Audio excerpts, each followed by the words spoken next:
پاکستان کا دوسرا بڑا ایوارڈ، شاندار خدمات پر یہ ایوارڈ دیا جاتا ہے، ملک کا دوسرا بڑا ایوارڈ ہے، اس ایک شخص کی آپ کو کہانی سنانے جا رہا ہوں۔ اور یہ ایف آئی اے کی رپورٹ ہے، اور یہ ایف آئی اے کی رپورٹ جس کو میں لفظ مبینہ ساتھ لگا رہا ہوں، ایف آئی اے کی رپورٹ ہے، یہ میں پڑھ کر آپ کو سنانے جا رہا ہوں کہ یہ جو شخص تھا جس کو ہلال امتیاز پاکستان کا دوسرا بڑا ایوارڈ دیا گیا ہے، اس شخص نے کیا کیا شاندار خدمات انجام دی ہیں۔ ایف آئی اے کی مبینہ رپورٹ ہے، ایف آئی اے کی اس وقت کی رپورٹ، تو اب تو سارا کچھ مبینہ ہو گیا، وقت بدلے، ہمارے پہلی سلیٹیں صاف، نئے سے لوگ آ جاتے ہیں۔ ایک شخص جس کے آباء و اجداد پاکستان سے ناروے شفٹ ہوئے، وہاں کے شہری ہوئے، وہاں یہ پلے بڑھے، وقت گزرا، اور یہ شخص جس کو ہلال امتیاز ملا ہے، اس شخص نے ایف آئی اے کے مطابق 2010 میں $90 ملین کا ناروے میں فراڈ کیا،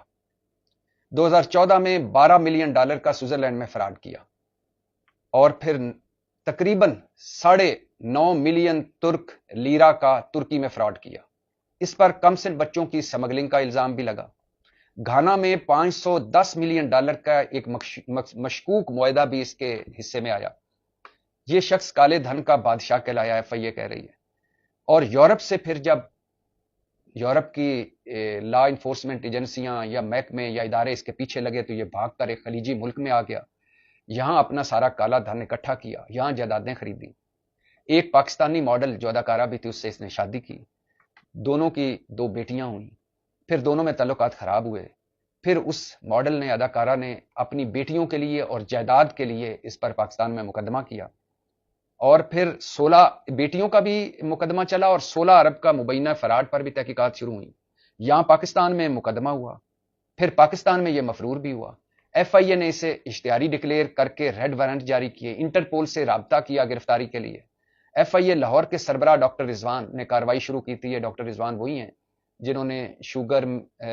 کے حوالے سے کارروائی شروع کی، ہاؤس آف شریف کی ساری جو کارروائی انہوں نے شروع کی، اور پھر جب وقت بدلا، ہاؤس آف شریف اقتدار میں آیا، تو یہ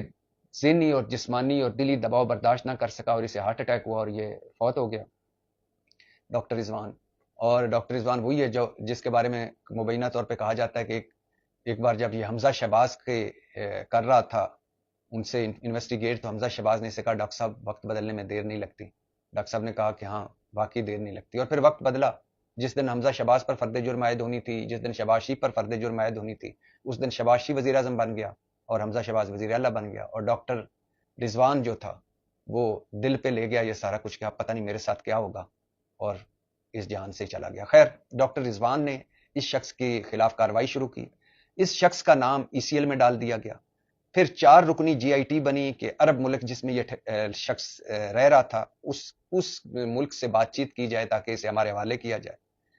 لیکن یہ شخص وہاں عرب ملک میں کہ شاہی خاندان سے اس کے تعلقات ہوئے کچھ لوگوں سے، یہ طاقتور اتنا تھا کہ مفرور ہونے کے باوجود، انٹرپول کے ریڈ وارنٹ واچ لسٹ میں ہونے کے باوجود پاکستان آیا اور گیا۔ 2017 سے 2019 کے دوران یہ انٹرپول کے ریڈ وارنٹ واچ لسٹ میں بھی تھا اور پاکستان میں مفرور بھی تھا، لیکن 2017 سے 2019 کے دوران 32 مرتبہ یہ پاکستان آیا گیا، کسی نے نہیں پوچھا۔ 2015 میں اس سے ریڈ نوٹس جاری کیا گیا تھا، لیکن 2017-2019 کے دوران 32 مرتبہ آیا گیا۔ یہ طاقتور اتنا تھا کہ بشیر میمن ایک ڈی جی ایف آئی اے ہوتے تھے جو عمران خان پر بڑے الزامات لگا کر گئے، اور بعد میں ہمیں پتہ چلا کہ وہ تو نواز شریف صاحب کے آدمی تھے، اور نواز شریف صاحب کے مسلم لیگ سندھ کے صدر بھی بنے۔ خیر، بشیر میمن کے خلاف بھی تحقیقات ہوئی کہ ایک عربی شاہی رکن کے ساتھ یہ مفرور ہو کر بھی، ریڈ وارنٹ میں نام ہو کر بھی، یہ پروٹوکول سے پاکستان میں کیسے آیا اور کیسے چلا گیا۔ بشیر میمن اور ایف آئی اے کے ایک اور سربراہ سعود مرزا سے پوچھ گچھ کی گئی کہ آپ نے اس کو کیوں مبینہ طور پر سہولت میسر کی آنے جانے کی۔ اور یہ شخص جو ایف آئی اے کے مطابق ناروے، سوئٹزرلینڈ، ترکی میں فراڈ کر چکا تھا مبینہ طور پر، کم سن بچوں کی سمگلنگ کا الزام بھی جس پر تھا، گھانا میں مشکوک معاہدہ بھی کر چکا تھا، پاکستان میں بھی جو مفرور تھا کل تک، اس شخص کو پاکستان نے اس بار، صدر زرداری نے اس بار، وزیر اعظم شہباز شریف نے اس بار، حکومت پاکستان نے اس بار ہلال امتیاز سے نوازا ہے۔ اور اس شخص کی شاندار خدمات کیا ہیں کہ اس شخص کا نام عمر فاروق ہے، اور اس شخص نے ایک دن ٹی وی چینلوں کو بتایا کہ عمران خان کو ایک سعودی ولی عہد نے گھڑی دی تھی، وہ عمران خان نے بیچ دی ہے، اور وہ گھڑی یہ ہے. مطلب ایک گھڑی دکھانے پر اور عمران خان پر اس گھڑی کا مقدمہ بنوانے پر یہ اتنی بڑی شاندار خدمات تھی، یعنی اتنا باکمال ہو گیا یہ اچانک کہ کل تک کا مفرور، اور جو آج بھی ناروے کا نیشنل ہونے کے باوجود ناروے نہیں جا سکتا،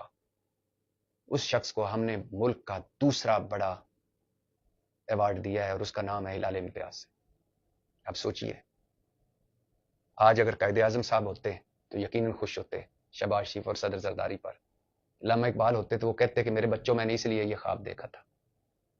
اور بتائیے اب ہمارے اس قوم کی، ملک کی، اور ہمارے قومی اور ملکی ایوارڈز کی کیا حیثیت رہ گئی ہوگی. یعنی میں یہ بھی کر سکتا تھا کہ اس نے پاکستان کے لیے بہت بڑی خدمات سر انجام دی ہوں، کوئی ڈاکٹر عبد القدیر خان کی مدد کی ہو ہمارے ایٹمی قوت بننے میں، کوئی ہمارے ملک کی بڑی خدمت کی ہو، کوئی بہت بڑا راز ملک کے لیے اس نے حاصل کیا ہو، کسی محاذ پہ پاکستان کا نام روشن کیا ہو، تو پھر بھی کیا جا سکتا ہے کہ یہ چلو 3 ملکوں میں مفرور تھا، اس پر یہ الزام تھا، یہ پاکستان میں بھی مفرور تھا، چھوڑیے اتنی بڑی خدمت ہے. خدمت کیا تھی کہ ایک چند انٹرویوز اور اس میں یہ بتانا کہ یہ جو گھڑی میرے پاس ہے، یہ گھڑی عمران خان کو دی تھی ولی عہد، سعودی ولی عہد نے، اور عمران خان نے بیچ دی تھی. یہ وہ بڑی خدمت ہے جس پر اس کو عمر فاروق کو ہلال امتیاز دیا گیا ہے.